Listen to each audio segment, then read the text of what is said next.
The world makes you something that you're not, but you know inside what you are. And that question burns in your heart. How will you become that? I may be someone unique in this, but I am not alone. Not alone at all. So when I became a fashion model, I felt that I finally achieved the dream that I've always wanted since I was a young child. My outside self finally matched my inner truth, my inner self. For complicated reasons, which I'll get to later. When I look at this picture, at that time I felt like, Geena, you've done it. You've made it. You have arrived. But this past October, I realized that I'm only just beginning. All of us are put in boxes by our family, by our religion, by our society, our moment in history, even our own bodies. Some people have the courage to break free, not to accept the limitations imposed by the color of their skin or by the beliefs by those that surround them.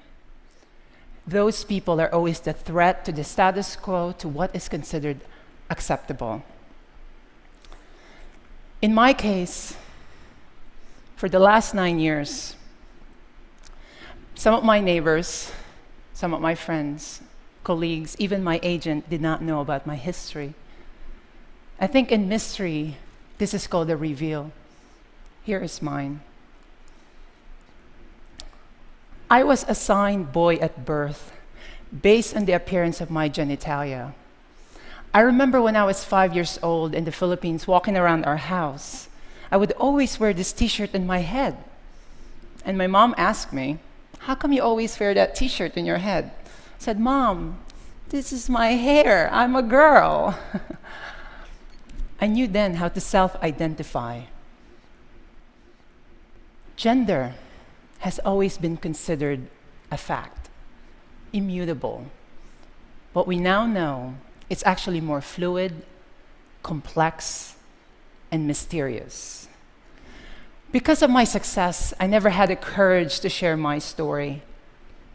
Not because I thought what I am is wrong, but because how the world treats those of us who wish to break free. Every day, I am so grateful because I am a woman. I have a mom and dad and family who accepted me for who I am. Many are not so fortunate. There's a long tradition in Asian culture that celebrates the fluid mystery of gender. There's a Buddhist goddess of compassion. There is a Hindu goddess, Hydra goddess. So when I was 8 years old, I was at a fiesta in the Philippines celebrating these mysteries. I was in front of this stage, and I remember out comes this beautiful woman right in front of me, and I remember that moment, something hit me. That is the kind of woman I would like to be. So when I was 15 years old, still dressing as a boy, I met this woman named TL. She is a transgender beauty pageant manager. That night she asked me, how come you were not joining the beauty pageant? She convinced me that if I joined, that she will take care of the registration fee and the garments. And that night, I won Best in Swimsuit and Best in Long Gown and placed second runner-up amongst 40-plus candidates. That moment changed my life. All of a sudden, I was introduced to the world of beauty pageant. Not a lot of people could say that your first job is a pageant queen for transgender women, but I'll take it. So from 15 to 17 years old, I joined the most prestigious pageant, to the pageant where it's at the back of the truck, literally, or sometimes it would be a pavement next to a rice field, and when it rains, which it rains a lot in the Philippines, the organizers would have to move it inside someone's house.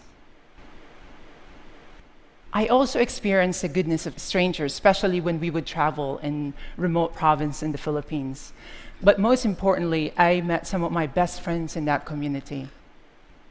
In 2001, my mom, who had moved to San Francisco, called me and told me that My green card petition came through that I could now move to United States. I resisted it. I told my mom, "Mom, I'm having fun. I'm here with my friends. I love traveling, being a beauty pageant queen." But then 2 weeks later, she called me. She said, "Did you know that if you moved to United States, you could change your name and gender marker?" That was all I needed to hear. My mom also told me to put 2 E's in the spelling of my name. She also came with me when I had my surgery in Thailand at 19 years old.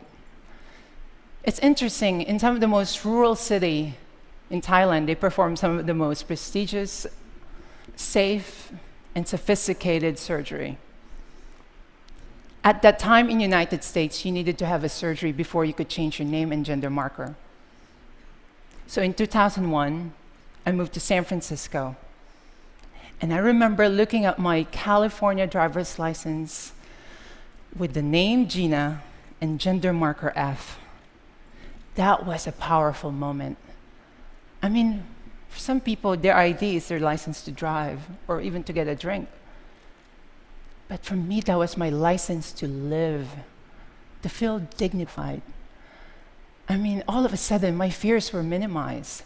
I felt that I could conquer my dream and move to New York and be a model. Many are not so fortunate. I think of this woman named Island Nettles. She's from New York. She's a young woman who courageously living her truth, but hatred ended her life. For most of my community, this is the reality in which we live. Our suicide rate is 9 times higher than that of a general population. Every November 20th, we have a global vigil for Transgender Day of Remembrance. I mean, I'm here at this stage because it's a long history of people who fought and stood up for injustice. This is Marsha P. Johnson and Sylvia Rivera. Today, this very moment is my real coming out. I could no longer live my truth for and by myself. I want to do my best to help others live their truth without shame and terror. I am here, exposed, so that one day there will never be a need for November 20th vigil. My deepest truth allowed me to accept who I am. Will you? Thank you very much. Thank you. Thank you. Thank you. Thank you. Geena, one quick question for you. And I'm wondering what you would say, especially to parents, but in a more broad way, to friends, to family, to anyone who finds themselves encountering a child or a person who is struggling with and uncomfortable with the gender that's being assigned them. What might you say to the family members of that person to help them become good and caring and kind family members to them? Well, first, really, I'm so blessed. I mean, the support system with my mom, especially, and my family, that in itself is just so powerful. I mean, I remember every time I would coach young trans women, would mentor them, and sometimes when they would call me and tell me that their parents can't accept it, I would pick up that phone call and tell my mom, "Mom, can you call this woman?" And sometimes it works, sometimes it doesn't. So, but it's this gender identities in the core of our being. Right? I mean, we're all assigned gender at birth. So what I'm trying to do is to have this conversation that sometimes that gender assignment doesn't match.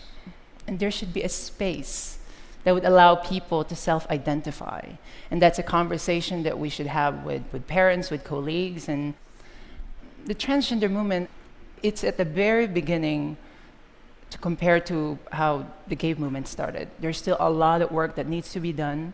There should be an understanding, there should be a space of curiosity and asking questions, and I hope all of you guys will be my allies. Thank you, that was so lovely. Thank you.